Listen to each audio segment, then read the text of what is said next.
Hello நண்பர்களே, ஸ்கூல்ல நம்ம ஹோம்ஒர்க் பண்ணல அப்படின்னா டீச்சர் நம்மளை பார்த்து தோலை உரிச்சுவேன் அப்படின்னு சொல்லுவாங்க. ஆனா இதை நிஜத்திலே பண்ணிருக்காங்கன்னு சொன்னா நீங்க நம்புவீங்களா? ஆமாங்க, இதை பத்தி லிட்டில் ஸ்டோரி நான் உங்களுக்கு ஷேர் பண்றேன். அசிரியன்ஸ் அப்படின்றவங்க ஏசியன் காலத்துல உள்ள சோல்ஜர்ஸ். இவங்க எனிமிஸ பிடிச்சாங்க அப்படின்னா ப்ரூட்டலான பனிஷ்மெண்ட்டை அவங்க மேல எக்ஸிக்யூட் பண்ணுவாங்க. ஆப்போசிட் டீம்ல உள்ள சோல்ஜர்ஸ் அசிரியன்ஸ்ட மாட்டிட்டாங்க அப்படின்னா கதை முடிஞ்சிச்சு.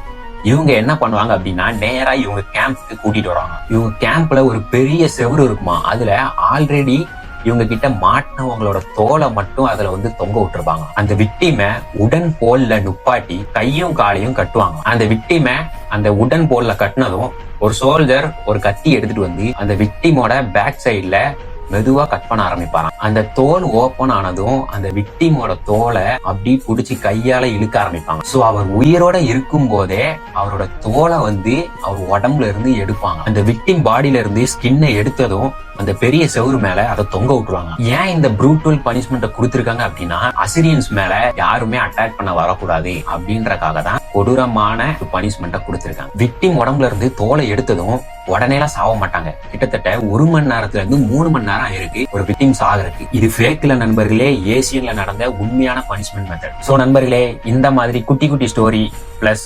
இன்ட்ரெஸ்டிங்கான ஃபேக்ட்ஸை பத்தி தெரிஞ்சுக்கணும் அப்படின்னா நம்ம குட்டி ஃபேக்ட்ஸ் யூடியூப் சேனலை சப்ஸ்கிரைப் பண்ணுங்க, மறக்காம ஃபாலோ பண்ணிடுங்க.